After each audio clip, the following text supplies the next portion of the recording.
choices you make today will determine the fate of your soul forever. Have you ever stopped to wonder what really happens when you leave this world, especially if you choose cremation?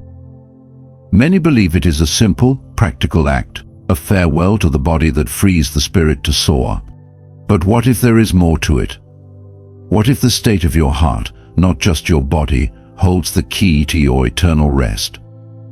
Today we bring you the heartbreaking testimony of a woman who walked the path of death, faced the truths about cremation that shook her very soul, and returned with a message that could change your life forever. This is not just a story, but a divine warning, a call to examine your heart before it is too late. Stay with us until the end, because what you are about to hear may be the voice of God Himself, urging you to rethink your life. Before we dive in, please stop for a moment to do two things. First, subscribe to this channel and join over 50,000 faithful souls who are searching for God's truth. Second, leave your name and city in the comments below, declaring your presence to heaven so that God can bless you right where you are. Now prepare your heart and listen to Elma Rosen's testimony. My name is Elma Rosen, an 82-year-old woman who never imagined sharing such a story with the world. I am a retired elementary school teacher, residing alone in a weathered house on the outskirts of Pittsburgh, Pennsylvania. The creaky floors and peeling paint tell tales of years gone by, mirroring my own aging frame. Widowed for 12 years, I raised 3 children, Thomas, Clara, and Daniel, with love and care. Their bonds, once strong, have frayed over time, with Thomas and Daniel now estranged due to unresolved grievances. For months, I guarded the memory of that pivotal day, not out of fear, but because words seemed inadequate to describe an experience that upended my understanding of existence.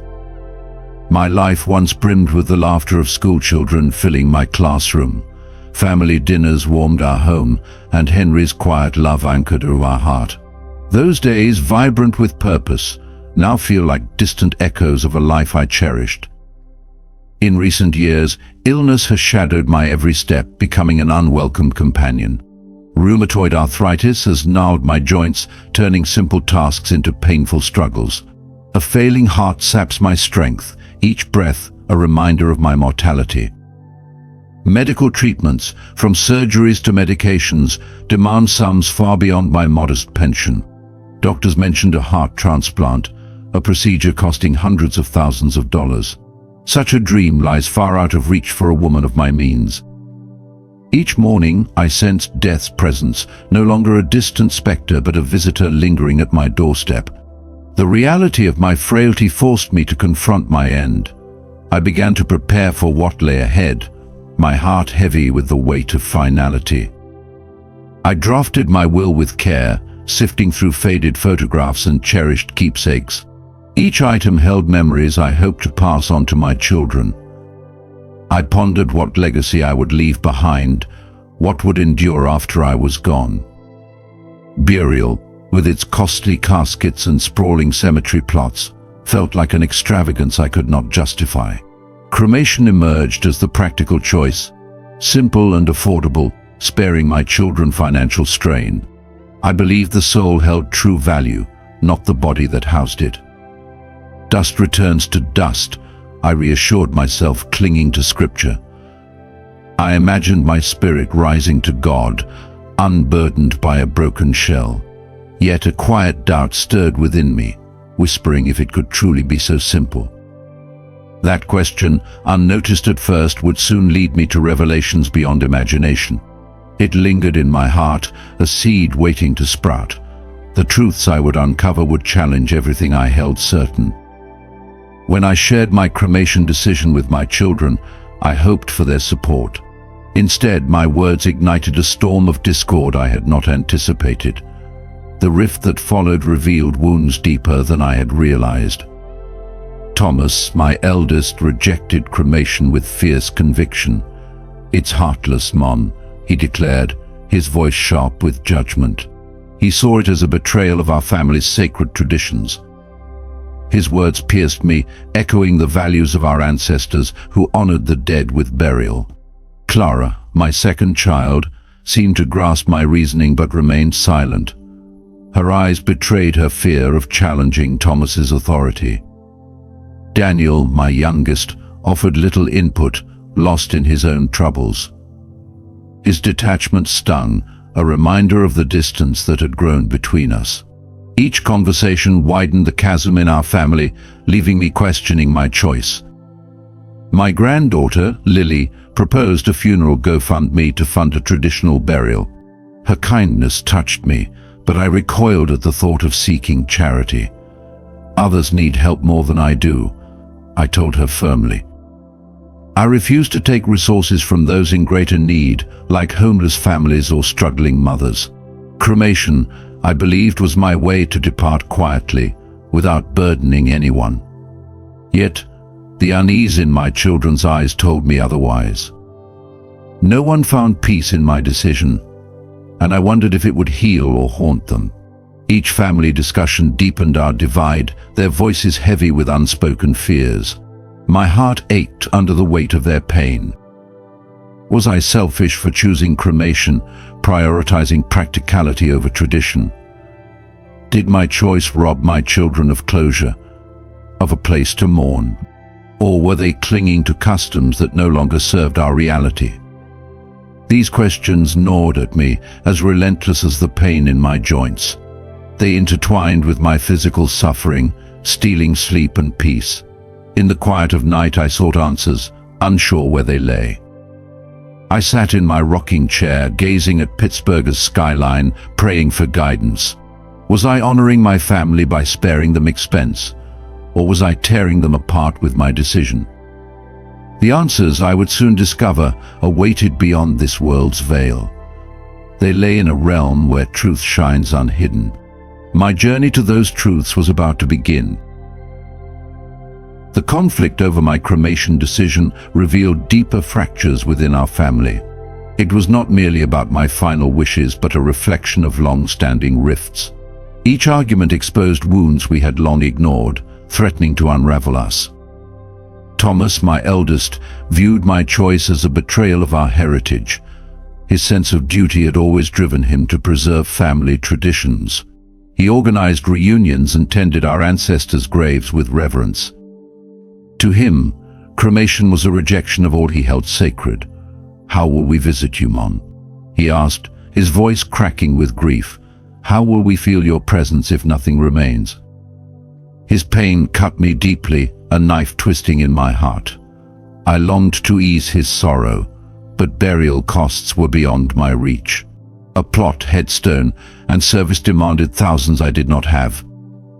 Clara, ever the peacemaker, understood my practical reasons but feared confrontation. She called me late at night, her voice soft and hesitant. "I just want what's best for you, Mom," she whispered, wary of Thomas's stubbornness. Her silence during family debates hurt more than Thomas's opposition. I knew she was torn between loyalty to me and fear of discord. Her quiet struggle mirrored my own internal conflict. Daniel, my youngest, remained absent from these discussions. His life was consumed by a failing business and a strained marriage. His detachment left me aching for the closeness we once shared. When I sought his opinion, he brushed me off. "Do what you want, Mom. It's your life," he said, his words cold. His indifference was a reminder of the gap that had grown between us. Lily, my granddaughter, shone with youthful optimism, trying to mend our divide. She researched funeral options, presenting articles on crowdfunding and affordable burials. "We can make it work, Grandma," she urged, her hope nearly infectious. Her efforts warmed my heart, but I could not ignore those in greater need. Images of homeless families and struggling mothers haunted me. I refused to divert aid from them for my sake. Cremation, I believed, was my way to exit this world without fuss or debt.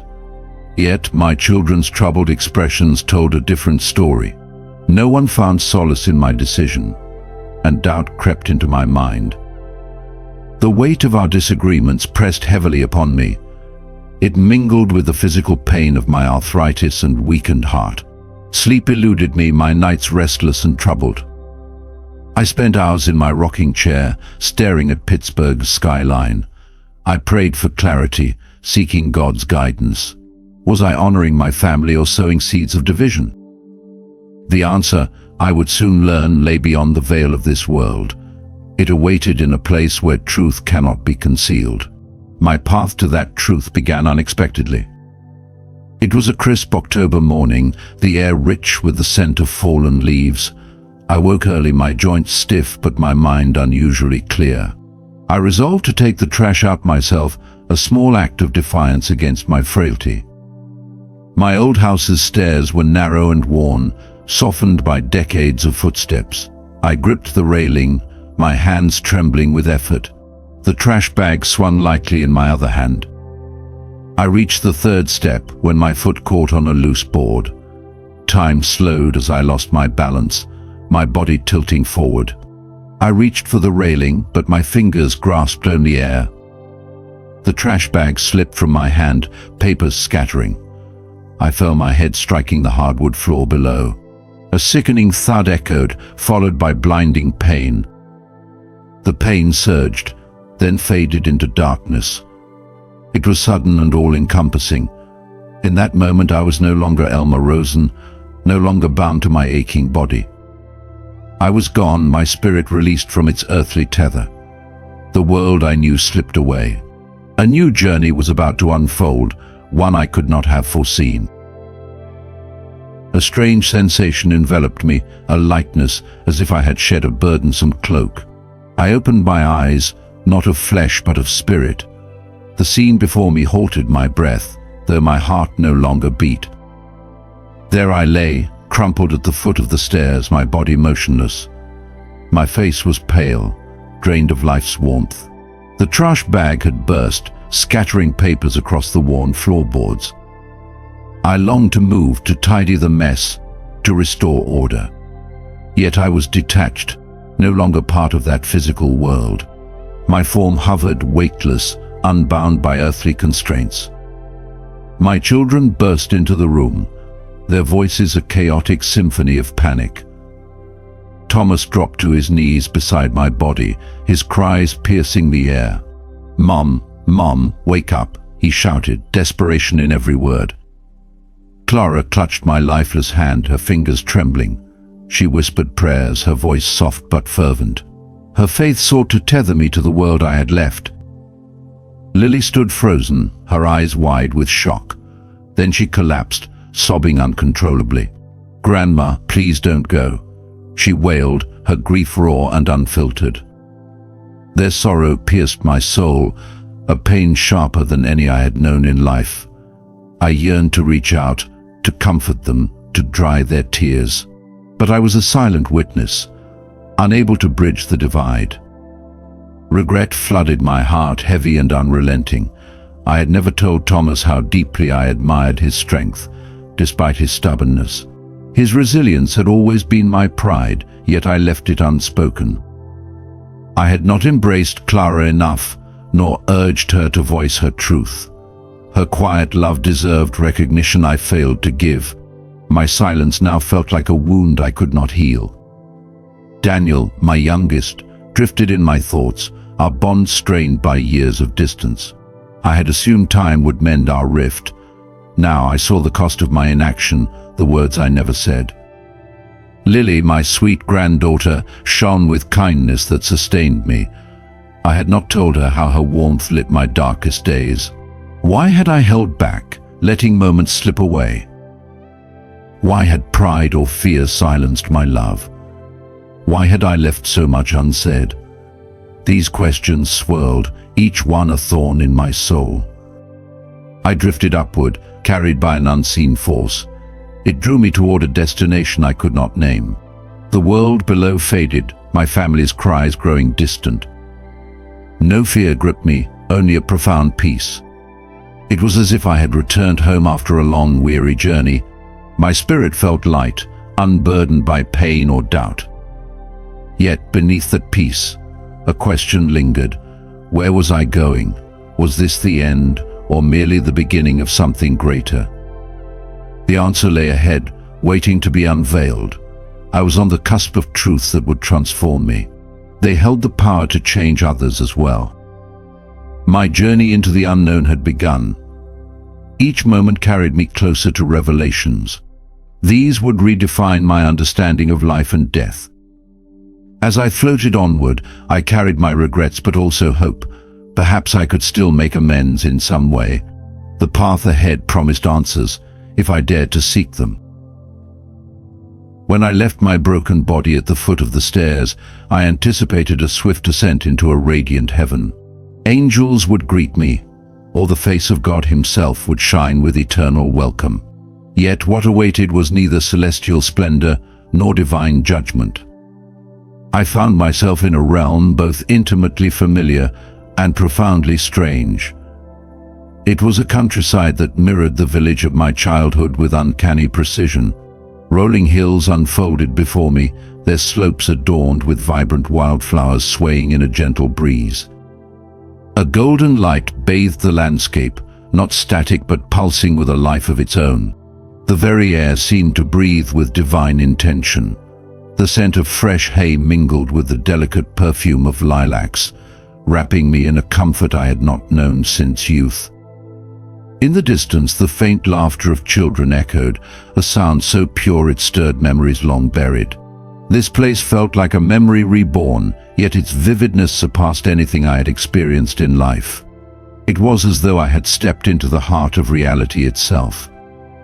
I wandered forward, the grass soft and cool beneath my feet. Each step grounded me in this ethereal world. The hills seemed to hum with a quiet energy, their curves guiding my path as if they knew my destination. As I crested a gentle rise, my gaze fell upon a solitary oak tree. Its branches sprawled like arms outstretched in welcome. Beneath it stood a figure, and my heart leapt with recognition. It was Henry, my husband, as vibrant and youthful as the day we exchanged vows over half a century ago. His eyes sparkled with the warmth that had once been my refuge. His smile was a beacon in the storms of life. Yet there was a distance in his expression, a quiet knowing that tempered my joy. "Elma," he said, his voice resonating not in my ears but deep within my soul, "you are not finished yet. Your journey has only begun." He pointed to a winding path that snaked through the hills. It disappeared into a horizon aglow with promise. I reached for him, yearning to feel his embrace, to linger in the love we had shared. But he shook his head, his gaze tender yet firm. "Not now, my love," he whispered. "There is more for you to see." My heart ached with a bittersweet longing. I was torn between the joy of seeing Henry and the sorrow of leaving him behind. Reluctantly, I turned toward the path, each step heavy with the weight of our parting. The landscape responded to my movement, its colors deepening. The air grew richer with scents of earth and bloom.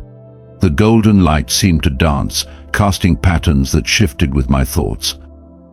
This world felt woven from the fabric of my soul.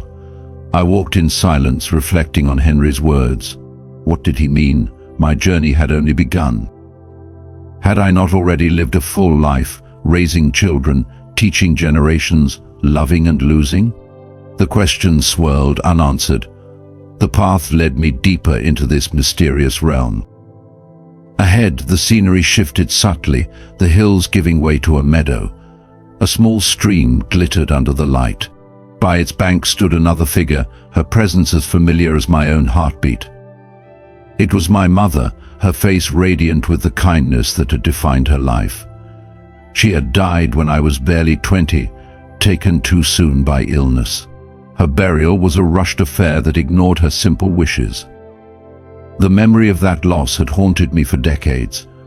It was a wound I carried in silence. Now, she stood before me, her eyes filled with the love that transcended time. "Elma, my dear," she said, her voice soft yet firm. It was a melody that soothed the raw edges of my soul. "You have been carrying so much pain, so many burdens.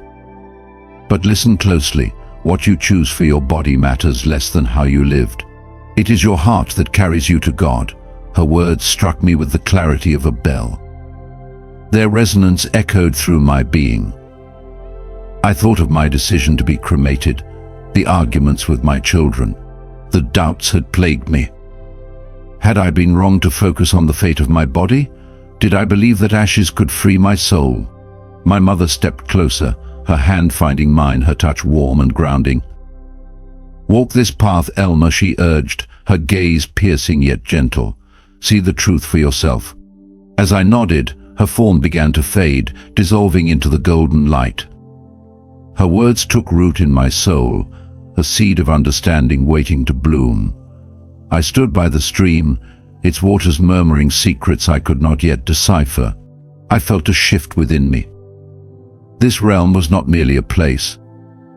It was a mirror, reflecting the truths I had yet to face. Compelled by my mother's guidance, I continued along the path. The meadow gave way to a forest where ancient trees stretched toward the sky. Their leaves whispered in the breeze. Each sound was a fragment of memory, a call to look deeper. The path led me through scenes from my life, vivid and immediate. It was as if I were living them anew. I saw myself in my classroom, guiding young minds with patience. My voice was steady as I taught them to read, to dream, to believe in themselves. The children's faces glowed with curiosity. Their laughter was a melody that warmed my heart. I saw family Christmases, the flicker of candlelight on Henry's face. He carved the roast, my children's tiny hands clutching gifts wrapped in love. Those moments were threads of joy woven into the tapestry of my existence. Each one was a testament to the life I had built, yet the scenes were not all joyous.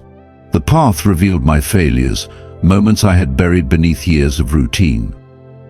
I saw myself snapping at Thomas when he defied me as a teenager. My harsh words cut deeper than I intended. They left scars I never acknowledged. I saw Clara, quiet and steadfast, offering her support in subtle ways. I often overlooked her, dismissing her strength in my haste. I saw Daniel drifting away over the years. His calls went unanswered, his struggles ignored. I told myself there would be time to mend our bond. Each memory was a weight, a reminder of love withheld, of opportunities missed. Why had I let pride silence my apologies? Why had I allowed fear to keep me from reaching out?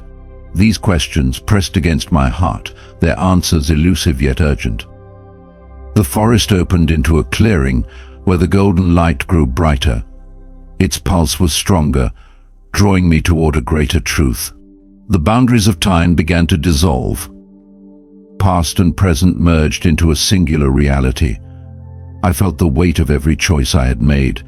Each decision was a brushstroke on the canvas of my soul. Scenes from my life swirled around me, not in sequence but in harmony. They revealed the interconnectedness of joy and sorrow, triumph and regret. I saw Thomas's stubbornness as a reflection of my own. His anger was a plea for connection I had not answered. I saw Clara's silence as a sacrifice. Her love endured despite my neglect. I saw Daniel's distance as a wound I could have healed. Had I chosen to listen, it might have been different. Why had I held grudges, letting them fester like thorns in my heart? Why had I let fear silence the love that could have bound us closer? As I moved through this kaleidoscope of memory, the landscape grew stranger. Its edges softened, as if reality itself were bending to accommodate my journey. The trees shimmered, their forms both solid and ethereal. The air vibrated with a presence I could not name. I sensed I was no longer alone. Unseen guides watched from the shadows. Their love was a quiet force urging me forward. The path stretched on, leading me toward a light that pulsed with divine promise. Its warmth called to my soul. I longed to reach it, to bask in its embrace. I wanted to find answers to the questions that burned within me. Had I lived well? Had I loved enough? Was my heart prepared for what lay beyond? Yet, before I could touch that light, the world shifted. A subtle tremor rippled through the realm. The golden glow dimmed, and a chill crept into the air. It heralded a change I could not foresee. The path beneath my feet grew rough. The vibrant colors faded into shades of gray. I felt a pull, not gentle but insistent. It drew me away from the promise of divine truth. It led toward a realm that would test everything I believed.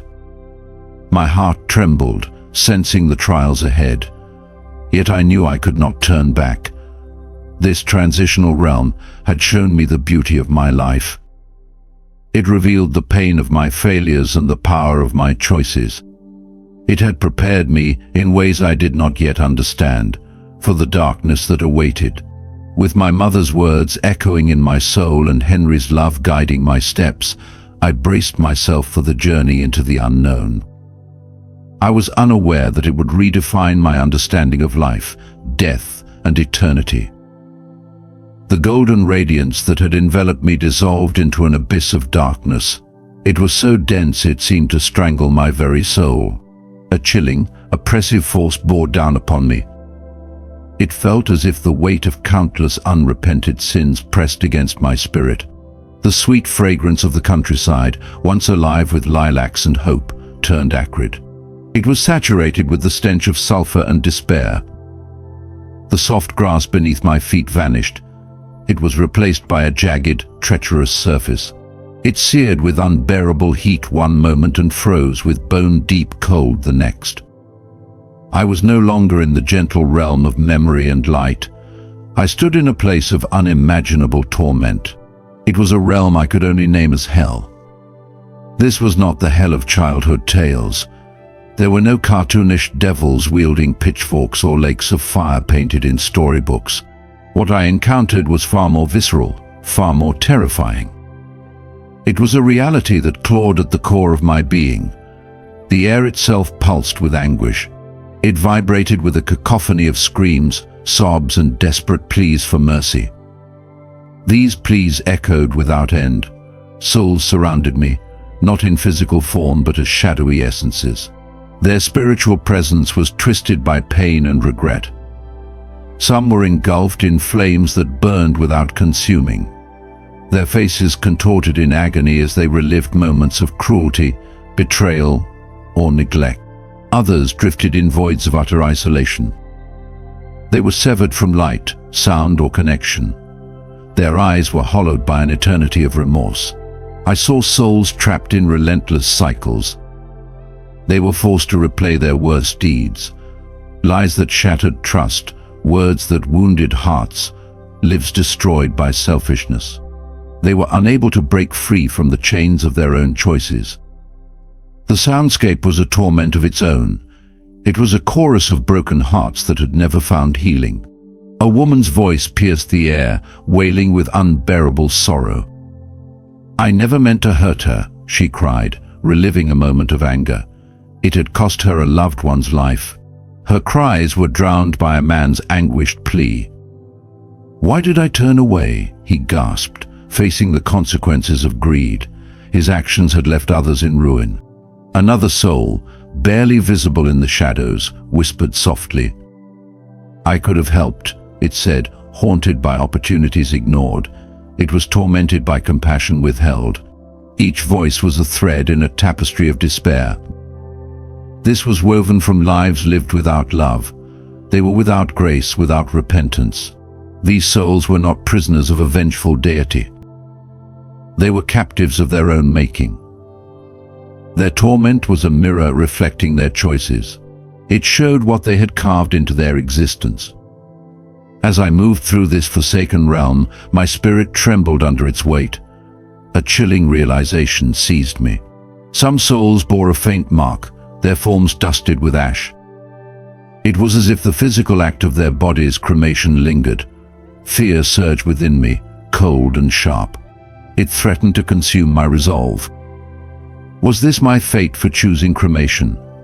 Had I doomed my soul by planning to reduce my body to ashes? The thought gripped my heart. I turned toward the faint light that still accompanied me. It was a presence of divine love now dimmed by the oppressive sorrow of this place. "Are they here because their bodies were cremated?"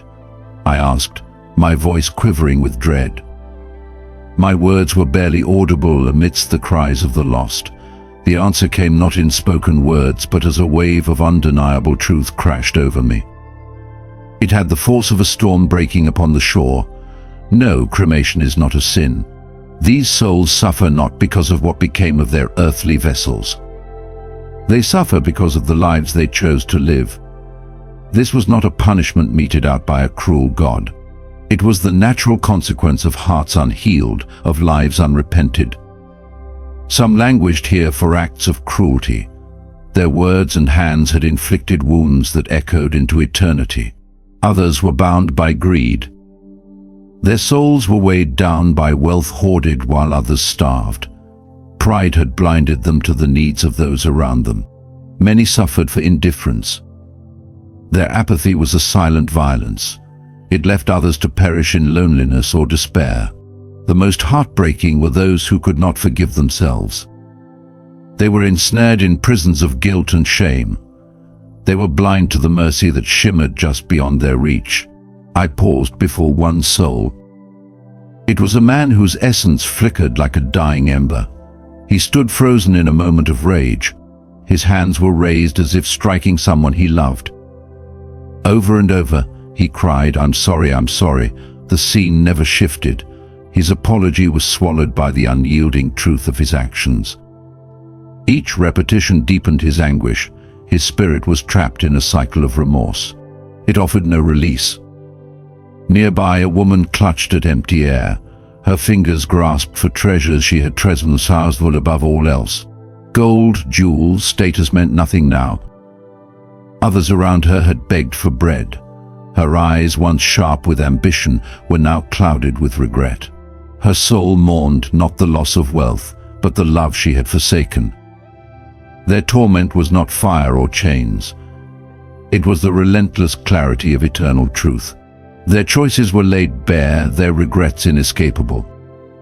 As I witnessed these scenes, a profound understanding settled within me. Hell is not a place where God casts the unworthy. It is a state we create when we turn from love. We turn from forgiveness, from the grace that calls us to rise above our flaws. These souls had not been sentenced by divine judgment. They had woven their own chains through lives lived in defiance of the light. Yet, even here, in this place of despair, a faint hope lingered. The light of divine love, though dim, had not vanished. It hovered at the edges, a quiet invitation. It called to those who might dare to see it. They could choose again to step toward redemption. But so many were blind, their hearts entangled in pain.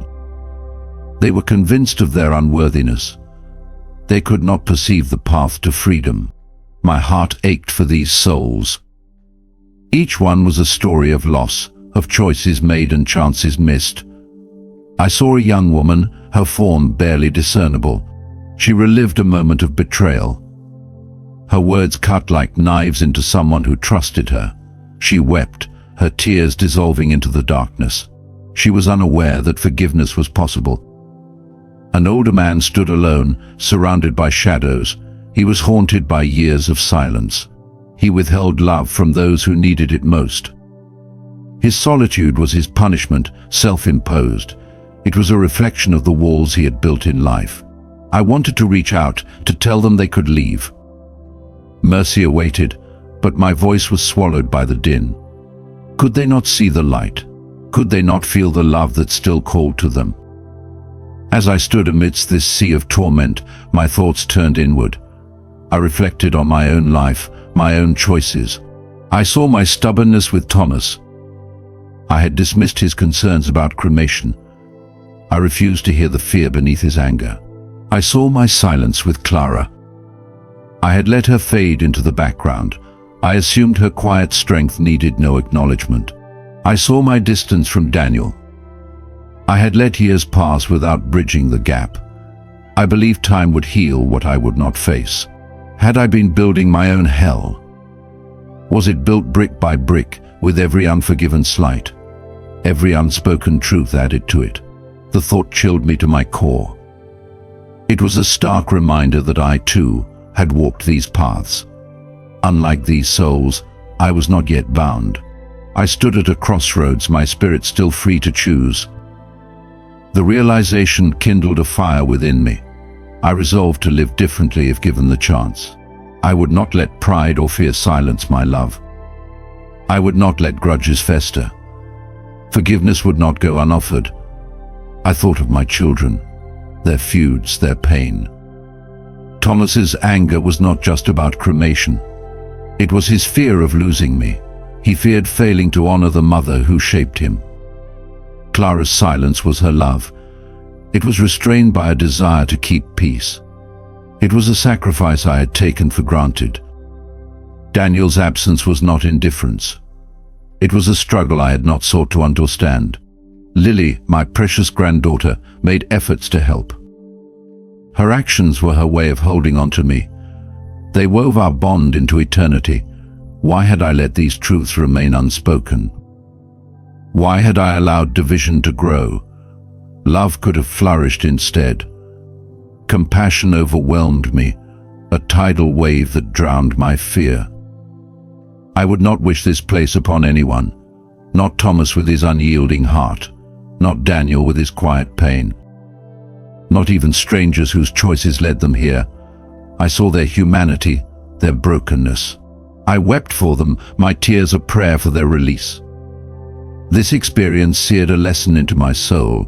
Every thought, word, and deed shapes the eternity you inherit. Will you cling to anger, letting it fester into chains? Will you let pride blind you to others' needs? Will it forge a prison of your own design? Or will you choose love, seek forgiveness, and walk the path of grace? As I lingered in this realm, I felt a shift. A gentle pull drew me away from the darkness. The cries of the lost grew faint. The air became less heavy. It was as if I were lifted from a bottomless pit. The light of divine love, faint but unwavering, grew stronger. It guided me toward freedom. I was not afraid anymore. I was alive with purpose, a burning resolve to warn others. Your life's choices carve the path your soul will tread. Cremation or burial, these are but fleeting forms. What matters is the state of your heart before God. The true fire does not consume the body. It purifies the soul, or, if you choose poorly, consumes it in regret. As the darkness lifted, I carried a mission. It was a fire to share this truth. You are not powerless. You can choose love over hate. You can choose forgiveness over resentment, grace over pride. The souls I left behind were a warning. They were a mirror reflecting a life lived without repentance. They were also a call to action. It is never too late to change. You can turn toward the light. You can build an eternity of peace rather than pain. With this knowledge burning in my heart, I was ready to return. I would live with intention. I would guide others away from the shadows where souls linger. The return was a shock, like plunging into icy water. A gentle became a violent jolt. It forced my soul back into my frail, aching body. I awoke in the IQ, the sterile smell of antiseptic stinging my nose. Machines beeped in a relentless rhythm. My chest heaved, each breath a struggle. My joints screamed with pain. The world felt dim, a pale echo of the radiant realms I had seen. Yet a new clarity burned within me. I opened my eyes to see Thomas beside me. His hand gripped mine, his face wet with tears. "Mom, you're back," he whispered, his voice breaking. Clara stood behind him, her eyes red but steady. Lily clung to her mother, her sobs quieting. Their love surrounded me, a lifeline pulling me back to this world. The weight of what I had seen anchored me. I could no longer ignore the truths revealed. They were now a part of me. I looked at Thomas, seeing not just his stubbornness but his fear. His love shone through his hardened exterior. I saw Clara's quiet strength, her unspoken devotion. Lily's tear-streaked face reminded me of her boundless heart. In that moment I let go of burdens I had carried. It was not life I released, but pain and doubts. The conflicts with my family dissolved in the light of my lessons. Cremation was no longer about poverty or practicality. It was about freedom to release the body. My soul could soar, unburdened by earthly ties. This truth reshaped my perspective. It brought peace to my weary heart. I spoke to my family, my voice weak but steady. I shared my journey not to convince but to heal. I told them of the countryside and my mother's words. I described the torment of souls trapped by their choices. I spoke of love and forgiveness. Our hearts, not our bodies, determine our eternity.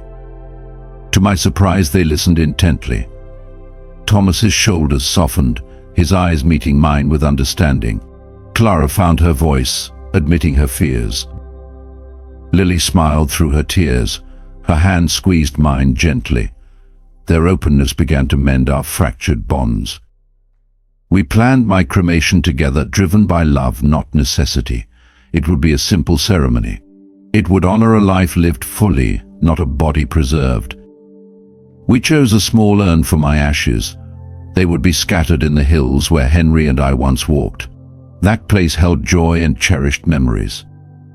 For the first time, we were united. Our wounds began to heal. The arguments faded, replaced by a shared purpose. We vowed to love each other deeply.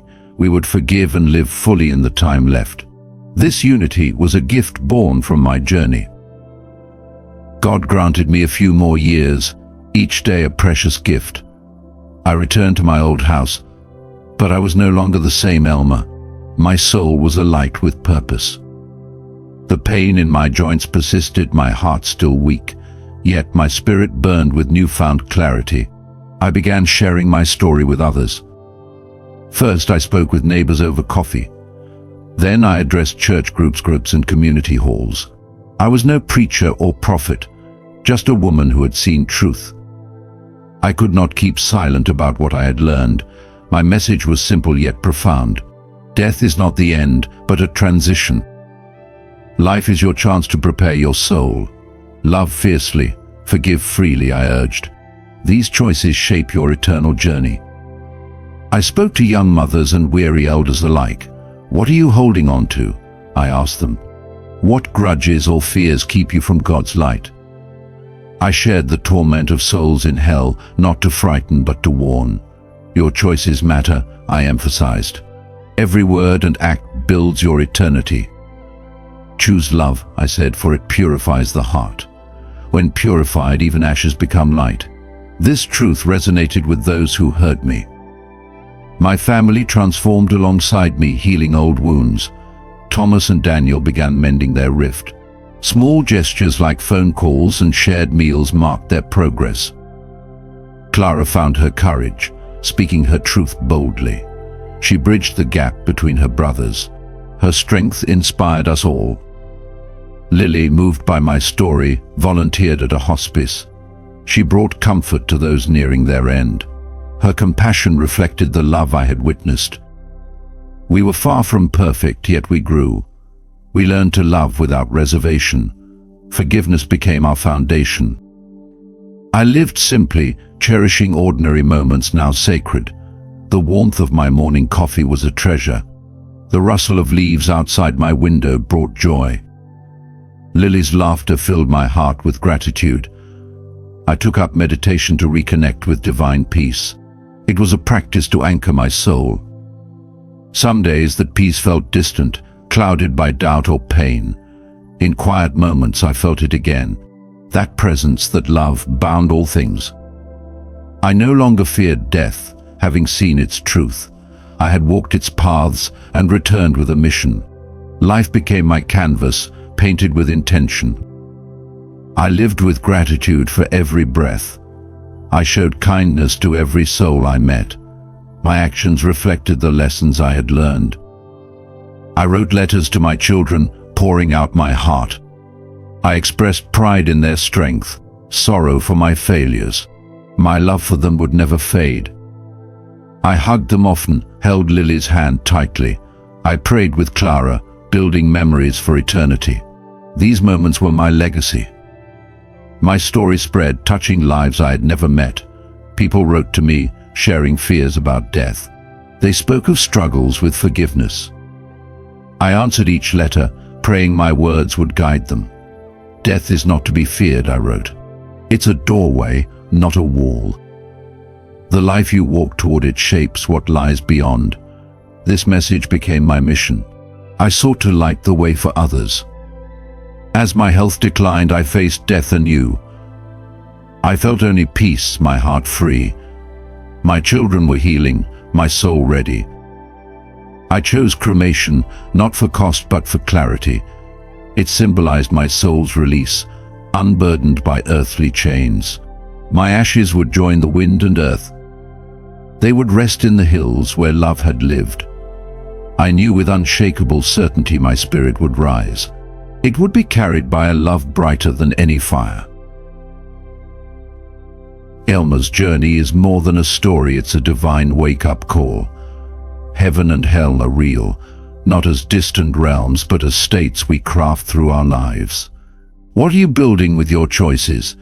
Are you clinging to anger, pride, or are you forging a path of love and forgiveness? Elma's testimony urges us to look within, to heal your heart before it's too late. If her words stir your soul, don't turn away. Type Amen in the comments, share your city and name, and let God know you've heard His voice. Share this story, it might be the lifeline someone needs to find redemption. Next, we'll hear from a woman whose life was stolen by the one she trusted most, her husband. Her descent into the depths of hell and her miraculous return carry a message that could save your soul or condemn it. Stay with us, for these truths are too urgent to ignore. Welcome back to Eternal Bible Stories, where we share real, near-death experiences, stories that have the power to change your life. But before we begin, let me ask you something. Have you ever wondered what really happens to the souls of those who have been cremated? Does the way we leave this world affect where we will go after we die? Today I bring you the testimony of a woman who died, but came back with vivid memories of hell and an unexpected encounter with Jesus himself. There, he revealed a shocking truth about the fate of cremated souls, something that may completely shake your understanding of life after death. If you believe that life doesn't end in ashes, stay with us until the end of this video. And please, let us know where you're watching from and which part of this story touched your heart the most. Don't forget to like, subscribe, and turn on the notification bell, because today's story might save a soul, perhaps even yours. Now, here is her testimony. Hello, my name is Madeline Reeves. I'm 54 years old and I live in Boise, Idaho. I never imagined that one day I would be sharing this story in front of thousands of people. For nearly 2 years, I kept everything that happened on that fateful night to myself. Not because I was afraid of being judged, but because I needed time to process everything I had gone through. Before all of this, my life was fairly ordinary by most people's standards. I had a stable job, a modest little home, and the usual ups and downs of everyday life. I'm the mother of Nathan, my son, who has been in a wheelchair since he was 6 years old after a tragic swimming accident at Redfish Lake. I used to believe that love could overcome anything until I discovered that my husband, Derek, had betrayed not only our marriage, but also the closest friendship I had. The woman, she was my best friend, the one I trusted, the one I shared my joys and sorrows with. Worse yet, she was pregnant. The news spread quickly, and the pain I could barely bear suddenly became a public spectacle. I saw the pitying looks, heard the whispers as I passed by. My private grief, my suffering, it was all laid bare for the world to see and judge. Around the same time, my left arm started to ache constantly.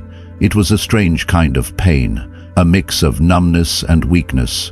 At times it felt like I was carrying the weight of the world on that one arm, but with everything going on, I barely had time to think about it.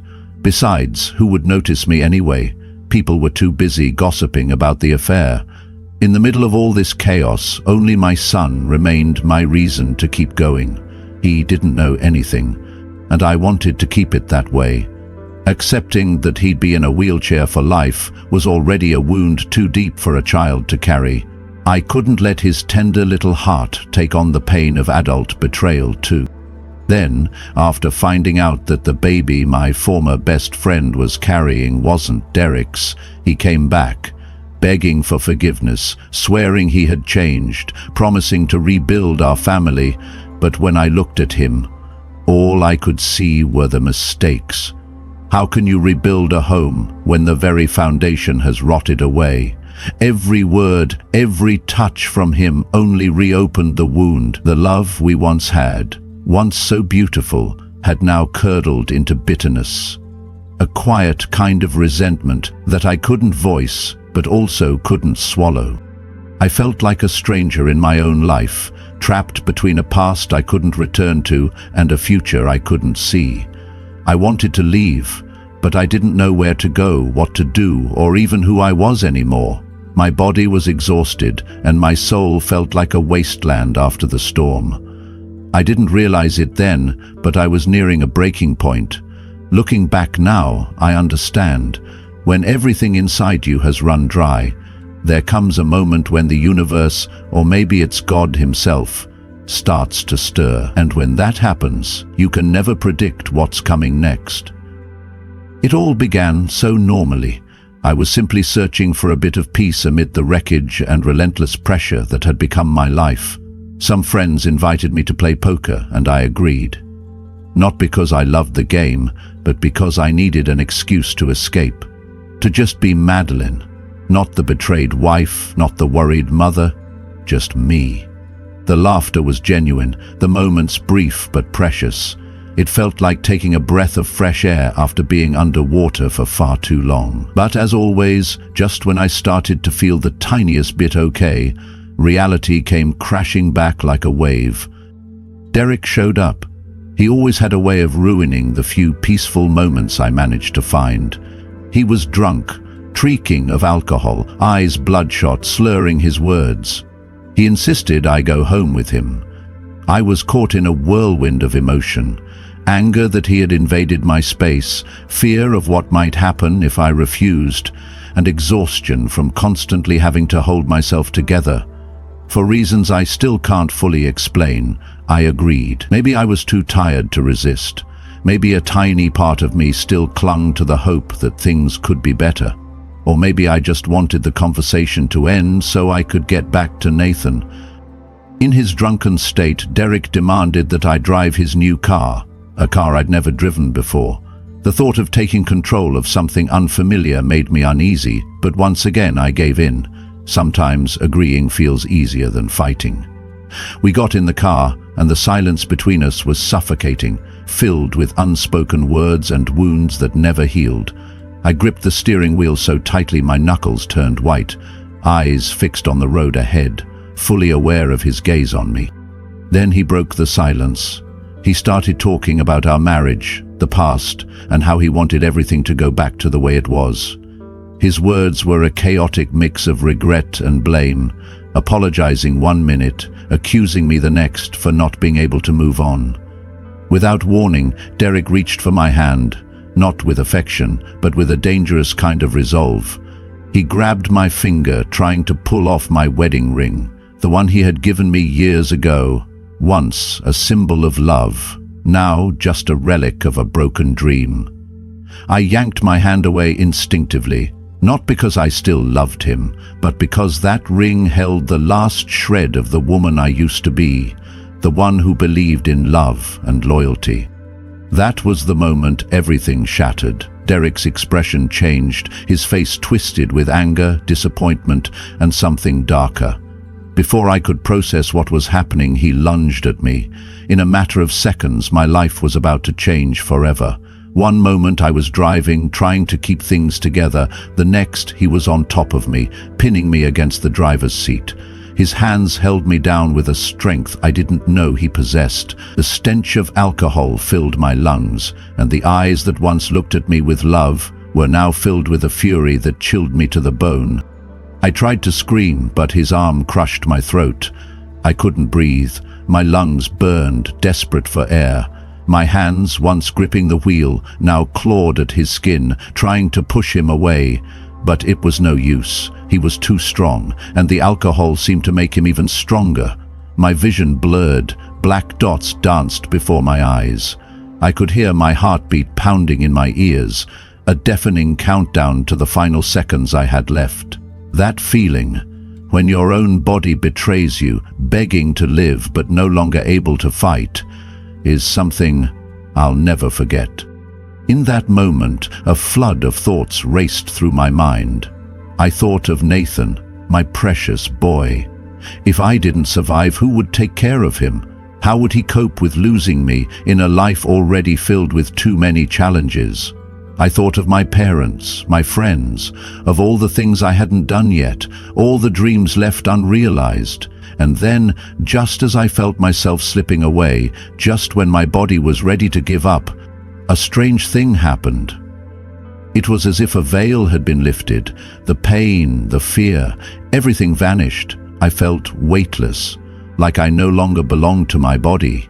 I began to drift. At first I thought I had simply passed out, but then I realized I could see everything, and with a clarity I had never experienced before. I saw Derek still pinning my body against the driver's seat. I saw my own face, pale, motionless, void of life. But I wasn't there anymore. I was outside of myself, hovering above, watching everything unfold like a scene from a movie I could no longer control. I saw the moment Derek realized what he had done. I saw the panic flood his eyes as he let go of my neck, shaking me, calling out my name. But I couldn't answer. My body was still there, but I was somewhere else. That's when I understood. This wasn't unconsciousness.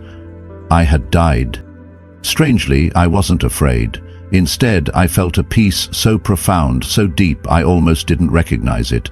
And just when I thought I had seen the most extraordinary thing, something even more miraculous began to happen. A radiant light appeared, more beautiful than anything I had ever seen. It wasn't just bright, it was warm, welcoming, and overflowing with a love I never knew existed. I knew with an unshakable certainty I can't explain that my journey was only just beginning. Wrapped in that indescribable light, I felt myself being lifted away from the car, away from Derek, away from the lifeless shell of my body. I wasn't yanked or dragged. I was guided, gently, lovingly, with such care. I was floating, yet completely held. There was no fear, no pain, only a deep, holy stillness and a sense of being welcomed home. As I drifted further from the scene of the attack, I became aware that my perception was expanding. No longer bound by physical senses, I could feel, hear, and understand everything at once. Colors were more vivid, sounds more pure, and even energy itself had a presence I could sense. Suddenly, I found myself in a place that words cannot truly describe. It felt like I was everywhere and nowhere, all at once. Time didn't exist the way we understand it. Past, present, and future melted into a single, unified reality. In that state, I began to understand things I had never been able to grasp before. It was as if all the knowledge of the universe was accessible to me. I understood the purpose of life, the meaning of love, the sacred connection between all living things. I saw that every decision, every action, no matter how small, sends ripples through the great tapestry of existence. And there I was, Madeline Reeves, standing at the threshold of another world, a world where truth is no longer hidden and unconditional love is the very breath of existence. I saw my entire life unfold before me. Not as a linear timeline, but as a vast mosaic, where every moment, every relationship, every trial was woven together with divine precision. I saw all the experiences that shaped me, the opportunities I missed, the lessons I learned. But there was no shame, no regret, only deep understanding and acceptance. And then, right in the center of that experience, I felt a presence not just an energy or a light, but a person. Radiant, majestic, overflowing with a love so powerful it wrapped around my soul like a warm embrace. He walked toward me, and though he didn't speak aloud, I knew instantly it was Jesus. His eyes met mine, and in them I saw eternity. He didn't need to introduce himself. My soul recognized him. Jesus began to walk with me through the memories of my life. We didn't speak with words, but through thoughts, emotions, and pure understanding. I asked questions about the meaning of life, the reason for suffering, what happens after death. He didn't answer with explanations, but with revelations. Truth didn't come as information, it came as remembrance, as if I had always known, but was only now able to grasp it. I understood that life on earth is a sacred classroom. Every challenge, every pain is an opportunity to grow. That love is the most powerful force in the universe, stronger even than death, and that we are all connected. Each action, no matter how small, ripples across the fabric of eternity. Then I thought of Derek and what he had done, but instead of anger or bitterness, I felt compassion. I saw his wounds, his fear, the pain and confusion that drove his actions. It didn't excuse what he did, but I could now see beyond it, to the broken soul behind the broken behavior. And then I thought of Nathan, my son, my heart. A flood of unconditional love surged through me. I saw that his life, though filled with hardship, carried a divine purpose. He was destined to impact many, to teach others through his resilience, his strength, and his quiet courage. Jesus turned to me again. His gaze was both tender and commanding, and suddenly a vision opened before me, vivid and alive. I saw Nathan, no longer in a wheelchair but standing, walking, strong, confident. He looked older, in his 20s maybe, and beside him stood a young woman. They held hands, their eyes full of deep mutual love. She was his wife. My heart swelled with joy. The scene shifted. I saw them in a warm, welcoming home. Nathan was playing with two small children, my grandchildren, laughing, lifting them into the air.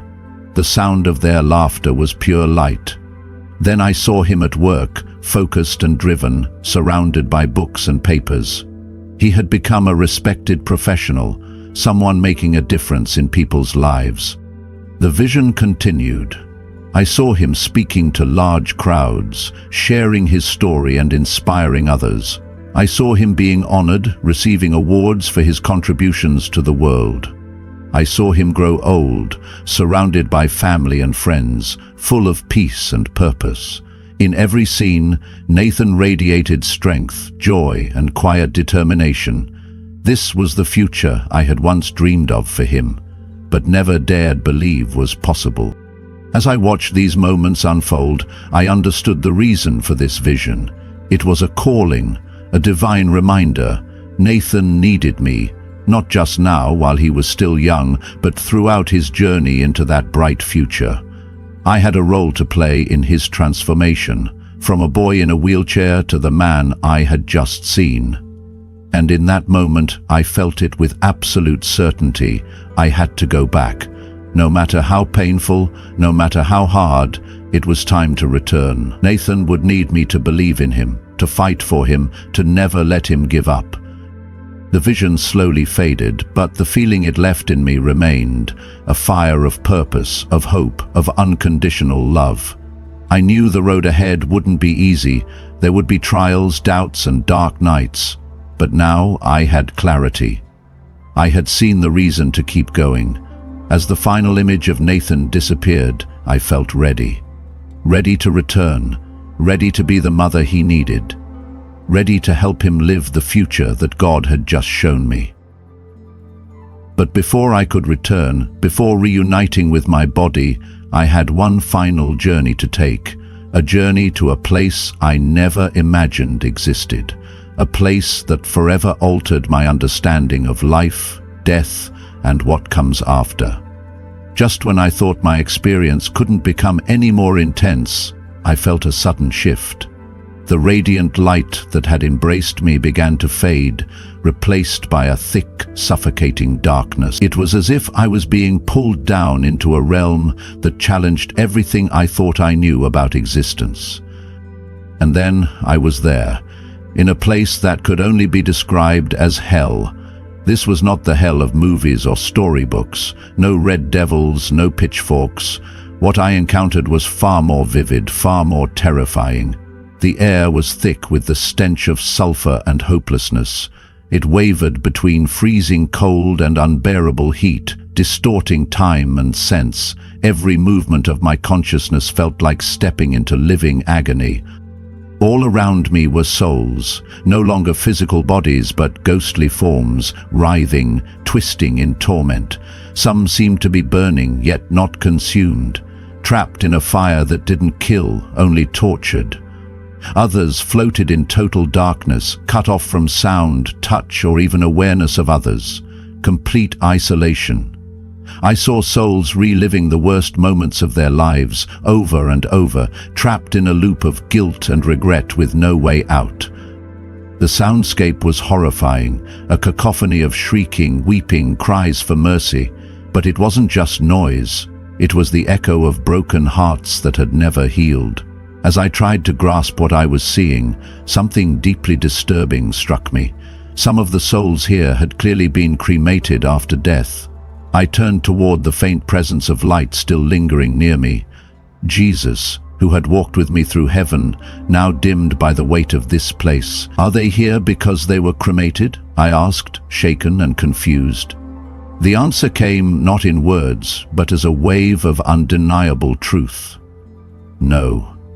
Cremation is not a sin. They are here not because of what happened to their bodies, but because of what they chose in life. That truth hit me like a stone in still water. I realized then this was not punishment from a cruel God. This was the natural consequence of a soul's choices. A reflection of the heart, not a verdict from heaven. Each person in their own way had created this hell through what they did, what they thought, what they refused to change. Some were here because of cruelty, others because of greed, pride, or cold indifference to others' pain. But what broke me most were the souls trapped here because they couldn't forgive themselves. They had built their own prison with shame and guilt, locking themselves away in torment of their own making. My heart ached with compassion. I saw that many of them didn't even know they could leave. They were so entangled in self-condemnation they couldn't even recognize that a way out existed. And then I thought of Derek. His violent act had brought me to the edge of death. There was a time I thought I would hate him forever. But now, standing in the presence of ultimate truth, I felt something entirely different. A deep, sorrowful grief. If Derek never changed, if he refused to repent, if he continued on the path of pain and blindness, I knew this could be his fate, and I wouldn't wish this place on anyone, not even him. That experience taught me a lesson more powerful than anything I've ever known. Every word we speak, every choice we make, every thought we nurture, it all has consequences. They either lift us up or drag us down, not by God's hand but by the weight of our own souls. When I was finally pulled from that dreadful realm, it felt like being lifted out of the deepest pit imaginable. But I didn't come out of it afraid. I came out with a renewed fire, a purpose I had never known before. I knew now that I wasn't returning just for Nathan, not only to help my son fulfill the beautiful destiny I had seen, but to live in a way that would awaken others, to become a living reminder that light always exists, even in the darkest places, and that no matter what we've done, we can choose again, to love, to forgive, to repent, and to step out of the hells we've built for ourselves. With new clarity and purpose, I knew it was time to return, to life, to my body, and to all the challenges ahead. After enduring the depths of hell, I felt a soft but insistent pull, like a thread guiding me home. The return was violent, My spirit, once limitless, was forced back into the cramped confines of flesh and pain. I gasped for air as my body screamed awake, each heartbeat a thunderclap, each breath a struggle. The spiritual truths I had grasped faded quickly, slipping away like mist. I was alive again, but it felt like being trapped in a cage. When I opened my eyes, everything looked dimmer. The world I'd returned to was distorted, like a faded echo of where I had been. Derek was there, hovering over me, panic etched on his face. He held me, called my name, but his touch repulsed me. He was no longer the man I once loved. He had become the reason I crossed into death. My voice was barely a whisper, but I managed, "Let me go." He didn't. Whether from denial or guilt, he kept touching me, trying to make it right. But it felt like another violation. Summoning strength I didn't know I had, I pushed him away. Pain surged through my body, but I didn't care. I stumbled out of the car, barefoot on cold ground, breathing in night air like it was my first breath. Everything felt surreal. Distant barks, wet grass, flickering lights, all so familiar and yet foreign. Derek followed me, pleading, apologizing. "Please, Madeline, I'm sorry. I don't know what came over me." I turned to face him. He looked small now, broken, pitiful. For a moment I felt pity. I remembered the souls in hell, stuck there not by force, but by self-condemnation. But then came the memory of his hands around my neck, the terror, the moment I slipped away. "Don't come near me," I said, voice steady. "It's over." He begged again, promising change, but something inside me had shifted, no longer out of fear, but power. "You didn't almost kill me, Derek. You did. I died in that car." He couldn't understand. How could he grasp what I'd seen? The divine light, the depths of darkness, the voice that called me back. "You don't get it," I continued. "I've seen what comes after this. I've learned what love is. And this," I gestured between us, "was never it." I spoke the truth I had hidden for years, about the betrayal, the loneliness, the weight of holding a marriage together that had long since fallen apart. Then I spoke about Nathan, our son, my reason to live. I told Derek about the vision, Nathan walking again, living fully, loved and free. "He's going to do incredible things, Derek, and I need to be here to see it, to help him get there." Something awakened inside me, not rage but conviction. I wasn't the broken woman anymore. I had crossed the veil, seen eternity, and returned with a mission. "It's over," I said once more, calm and certain. "Don't contact us again. If you want to change, do it far away from me and Nathan." And then I walked away from the man who had once meant everything to me. I heard the faint clink of a wedding ring hitting the pavement behind me, but I didn't turn around. That chapter was over. My body ached with each step, but my mind was clear and my heart light. I had died that night, but I had also been. The days and weeks that followed were a whirlwind of pain and emotion. Physically, I was slow to heal. My throat remained sore, the bruises lingered, but the deeper wounds were invisible. Every time I closed my eyes, I saw the attack, felt the suffocation and fear all over again. I sought therapy because I knew I couldn't survive it alone. It was hard, revisiting that night, speaking the unspeakable, but it helped. And it wasn't just the trauma of the attack I was unpacking. It was the spiritual journey I had experienced beyond the brink of death. That part was hardest to share. How do you explain leaving your body, seeing eternal light, and then descending into a place of darkness? I feared people would think I imagined it. But my therapist listened with compassion. She helped me see that this experience didn't have to be hidden. It could become part of who I was becoming. I also had to navigate my feelings toward Elias, conflicting emotions of betrayal and sorrow, tempered by the strange compassion I had felt during my near-death experience. Forgiveness became a quiet, difficult road. Through it all, Nathan was my anchor. He was scared and confused, unsure why we were suddenly living at my aunt's or why his father wasn't there. I explained what I could in ways he'd understand. Watching him adapt reminded me of the vision I'd had of his future, a healthy, happy young man filled with light. That vision became my motivation when everything felt too heavy to bear. We started fresh. A modest apartment, a new routine, morning coffee, walks to school, shared meals. I returned to work, facing awkward questions and sympathetic stares, but I pressed on.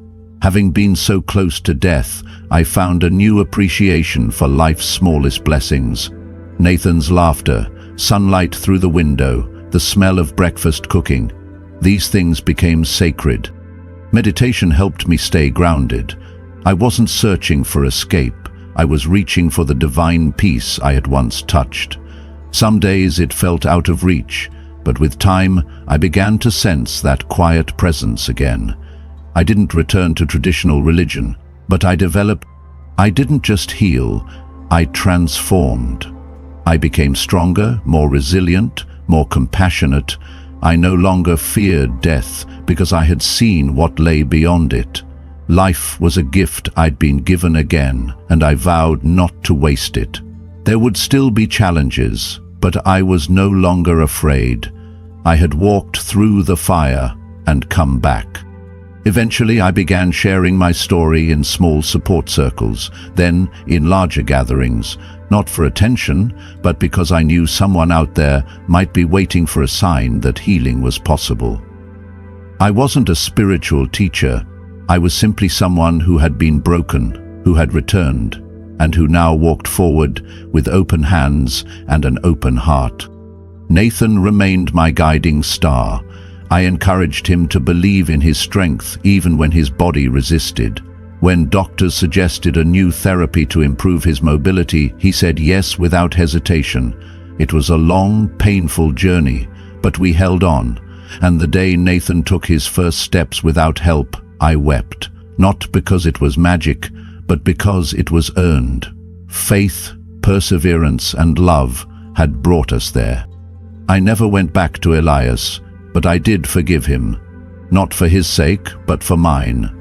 Years later, when Nathan wanted to reconnect with his father, I let him. He needed to walk his own path to forgiveness, just as I had. Their reunion brought closure and healing, not just to them, but to me. Now I live simply, intentionally. I wake each day with gratitude. I see every soul I meet as a chance to reflect love. I don't pretend life is without darkness, but I've learned how to carry light into it, and that, to me, is the truest miracle of all.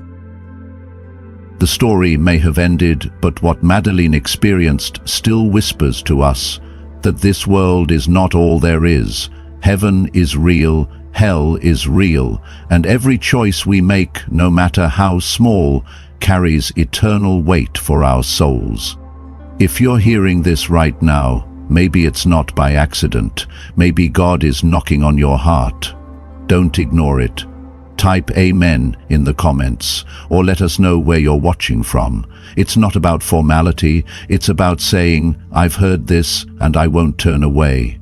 If Madeline's story touched you, share it.